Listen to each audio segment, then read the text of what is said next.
ਬਹੁਤ ਜ਼ੁਲਮ ਨਾਲ ਮੇਰੀ ਵਾਲਦਾ ਮਾਰੀ ਹੈ। ਤੇਰੀ ਫੇਰ ਦਿੱਤਾ ਮੇਰੀ ਵਾਲਦਾ ਦੀ ਬਾਜ਼ੂ ਵੀ ਤਿੰਨਾਂ ਜਗ੍ਹਾ ਤੇ ਤੋੜੀ ਸੀ। ਮੇਰੀ ਵਾਲਦਾ ਇਹਦੇ ਵਾਸਤੇ ਦੁੱਧ ਰੱਖਦੀ ਸੀ, ਅੱਛਾ ਸਲੂਕ ਕਰਦੀ ਸੀ, पर मेरी वालदा नाल सलूक नहीं सी सही करती। मैं बड़ा समझानी। बहू ने अपनी सास को कत्ल कर दिया। मेरी वालदा पानी तो भी प्यासी गई है, पता नहीं किस तरह तड़प के जान निकली होएगी मेरी वालदा दी। मैं जुल्म बर्दाश्त नहीं हो रहा। इस वक्त हमारे साथ मौजूद है मकतूला की बेटी और इनसे हम बात करते हैं कि इनकी जो भाभी है उनका रवैया इनकी वालदा के साथ कैसा था और जिस दिन ये अपनी बेटी की दवाई लेने गई उससे पहले क्या कोई घर में झगड़ा हुआ था। सबसे पहले बेटा बड़ा अफसोस है हमें आपकी वालदा के साथ जो जुल्म हुआ। आप बताइएगा आपकी भाभी का रवैया कैसा था? मेरी वालदा नाल मेरी भाभी का रवैया नहीं सी ठीक रहंदा।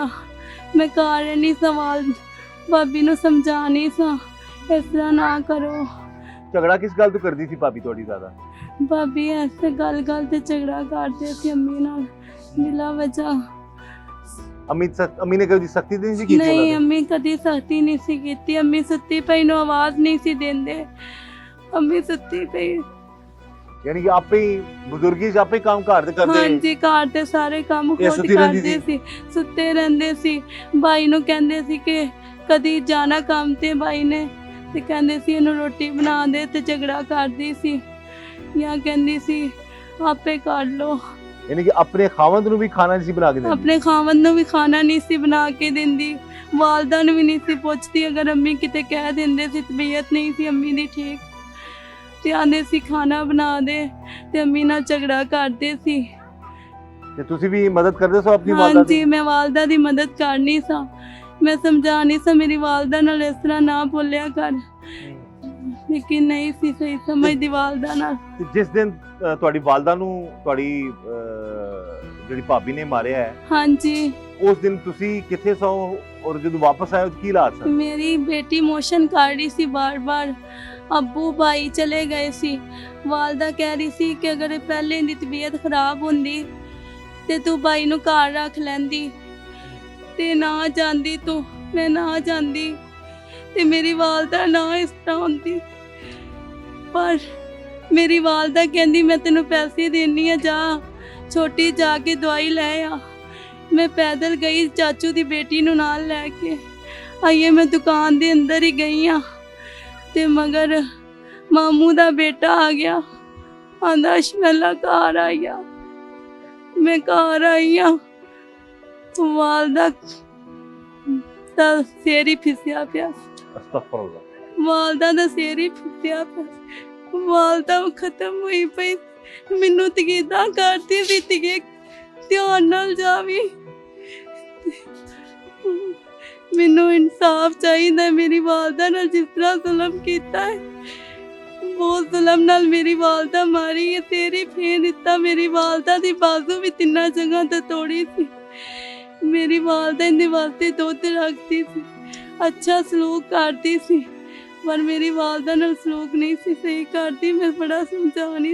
ये जो बेटी है अभी भी माँ की तकलीफ में है, अल्लाह रहम करे ये मेरी किसी दुश्मन को ना दिखाए। बहुत जुल्म कीता है, मेरी वालदा दा सिर ही फेर दिता। ये बता रही है कि इसकी वालदा जो है उनका सर ही इस हद तक उसने मारा था कि पूरा सर जो है छेनियां मारियां मेरी वालदा दे सिर 'ਚ। मेरी वालदा दा ब्लड तेज सी, वरना मैं वालदा नूं नाल लैके जाना सी। मैं कदी कल्ली नहीं सी गई घरों बाहर। उस दिन मेरी वालदा दा बीपी तेज सी, मेरी बच्ची दी हालात नहीं सी सही। मैं नाल लै गई वहाँ बच्ची नूं। अम्मी कहंदी पुत्तर मैं ठीक है, तू चली जा, अल्लाह दी सुपुर्द खैर नाल जावीं, सड़क ध्यान नाल लंघी। ये माँ की ताकीद होती है हमेशा जब बच्चा कोई जाता ना बाहर। जो ये बच्ची बता रही है करो घर आई वालदा दा सिर ही फिसिया पिया सी, बीपी तेज सी। मेरी वालदा नूं पई नाल जुल्म होया। बेटा इन्ना दसो कि जिस टाइम तुसी गए हो उस तो पहला कोई आपस में बहस नहीं हुई सी ਤੁਹਾਡੀ ਵਾਲਦਾ ਕਿਸੇ ਕਿਸਮ ਦੀ ਕੋਈ ਬਹਿਸ ਨਹੀਂ ਸੀ ਹੋਈ। ਉਸ ਟਾਈਮ ਕੀ ਕਰਦੀ ਵੀ ਤੁਹਾਡੀ ਭਾਬੀ ਕੀ ਕਰ ਰਹੀ ਸੀ? ਭਾਬੀ ਬਰਤਨ ਜੋੜ ਕੇ ਭਾਬੀ ਫਰਸ਼ ਧੋਣ ਲੱਗੇ ਸੀ ਬਾਹਰ। ਵਾਲਦਾ ਲੇਟੀ ਹੋਈ ਸੀ ਬਰਾਂਡੇ 'ਚ ਚਾਰਪਾਈ ਤੇ ਮੂੰਹ ਤੇ ਕੱਪੜਾ ਲਿਆ ਹੋਇਆ ਸੀ। ਬੀਪੀ ਉਹਨਾਂ ਦਾ ਤੇਜ਼ ਸੀ, ਉਹਨਾਂ ਨੇ ਕੋਈ ਚੀਜ਼ ਨਹੀਂ ਖਾਧੀ ਵਾਲਦਾ ਨੇ। मेरी वालदा पानी तो भी प्यासी गई है, पता नहीं किस तरह तड़प के जान निकली होएगी मेरी वालदा दी। अल्लाह रहम। मैं जुल्म बर्दाश्त नहीं हो रहा जिस तरह मेरी वालदा गई। इतनी जालिम औरत थी जी वो, मुबैना तौर पर जिस दिन ये बच्ची गई अपनी बेटी को लेके, उसी दिन इसकी वालदा की भी तबीयत खराब थी और वो लेटी हुई थी, और उस वक्त वो थोड़ा बहुत घर का काम काज देख रही थी, और उसी दौरान मुबैना तौर पर न जाने उसके ज़हन में क्या ऐसी शैतानियत आई कि उसने अपनी सास को बड़ी बेरहमी से कत्ल कर दिया। ये बच्ची बता रही है कि ये भी बड़ा समझाती थी अपनी भाभी को प्यार से कि वालदा का रवैया अपनी बहू के साथ बहुत अच्छा था। मेरी वालदा बहुत प्यार करती, बहुत ज्यादा। बेटा जी ਤੁਸੀਂ ਹੁਣ ਕੀ ਕਹਿਣਾ ਚਾਹੋਗੇ? ਤੁਹਾਨੂੰ ਪਤਾ, ਅੱਛਾ ਇਹ ਦੱਸੋ, ਤੁਹਾਨੂੰ ਪਹਿਲਾਂ ਪਤਾ ਕੀ ਲੱਗਾ? ਪਹਿਲਾਂ ਇਤਲਾ ਕੀ ਲੱਗੀ, ਫਿਰ ਪਤਾ ਕਿਸ ਤਰ੍ਹਾਂ ਲੱਗਾ ਭਾਬੀ ਕਾਤਲ ਹੈ? ਇਹ ਕਿਸ ਤਰ੍ਹਾਂ ਪਤਾ ਲੱਗਾ? ਮੇਰੀ ਮਾਂ ਨਾਲ ਸਲੂਕ ਨਹੀਂ ਸੀ ਸਹੀ ਕਰਦੀ, ਮੇਰੀ ਵਾਲਦਾ ਨਾਲ ਰਵਈਆ ਨਹੀਂ ਸੀ ਸਹੀ ਕਰਦੀ। ਮੇਰੀ ਵਾਲਦਾ ਦੀ ਕਾਤਲ ਮੇਰੀ ਭਾਬੀ, ਹੋਰ ਕੋਈ ਨਹੀਂ। ਮੇਰੀ ਵਾਲਦਾ ਨਾਲ तो आज ਸਲੂਕ इस टाइम ਨਹੀਂ उस ਸੀ। टाइम कौन सी कार मौजूद? ਉਸ ਟਾਈਮ भाभी घर ही सी? ਹਾਂਜੀ की ड्रामा कर दी किसी को? ਭਾਬੀ ਕਹਿ ਰਹੀ ਸੀ ਮੈਂ ਬਰਤਨ ਸਾਫ਼ ਕਰ ਰਹੀ ਸਾਂ, ਖੁਰੇ 'ਚ ਬੈਠੀ ਬਰਤਨ ਸਾਫ਼ ਕਰ ਰਹੀ ਸਾਂ, ਬਾਹਰੋਂ ਦੋ ਔਰਤਾਂ ਆਈਆਂ ਨੇ, ਉਹਨਾਂ ਨੇ ਕਤਲ ਕੀਤਾ ਹੈ। ਲੇਕਿਨ ਨਹੀਂ, ਮੈਂ ਜਦੋਂ ਘਰੋਂ ਗਈ ਆ ਨਾ, ਭਾਬੀ ਬਰਤਨ ਜੋੜ ਕੇ ਤੇ ਫਿਰ ਨਾ ਬਰਾਂਡੇ ਵਿੱਚ ਫਰਸ਼ ਧੋਣ ਲੱਗੇ ਸੀ। ਮੇਰੀ ਉਸ ਦਿਨ ਬੱਚੀ ਨਹੀਂ ਸੀ ਠੀਕ, ਵਰਨਾ ਮੈਂ ਕਰਨਾ ਸੀ। ਇਨਸਾਫ ਚਾਹੀਦਾ, ਜਿਸ ਤਰ੍ਹਾਂ ਮੇਰੀ ਵਾਲਦਾ ਨੂੰ ਕਤਲ ਕੀਤਾ ਨਾ, ਇਸ ਤਰ੍ਹਾਂ ਹੀ ਇਹਨਾਂ ਨੂੰ ਕਰਨਾ ਚਾਹੀਦਾ ਹੈ। ਜਿਸ ਤਰ੍ਹਾਂ ਮੇਰੀ ਵਾਲਦਾ ਨਾਲ ਜ਼ੁਲਮ ਹੋਇਆ ਹੈ, ਮੇਰੀ ਵਾਲਦਾ ਦਾ ਸਿਰ ਹੀ ਫੇਰ ਦਿੱਤਾ ਹੈ। ये जी बार बार ये बच्ची इल्तिजा कर रही है, अल्लाह ताला ये वक्त किसी दुश्मन को भी ना दिखाए कि अपनी माँ के लिए वो तड़प रही है। पूरा खानदान डिस्टर्ब हो चुका है, पूरा खानदान जो है वो बिखर गया है एक औरत के गुस्से की वजह से, जो कि इस खानदान की बहू थी, जिसने बड़ी बेरहमी से अपनी सास को मुबैना तौर पर इस तरीके से कत्ल किया कि उनका सर तक जो है वो देखने के काबिल नहीं था। बच्ची बता रही है कि सारे वो बाजू टूटे हुए थे, बाजू पर 3 जगहों से एक बाजू टूटा हुआ था, सर पे जख्मों के निशान थे।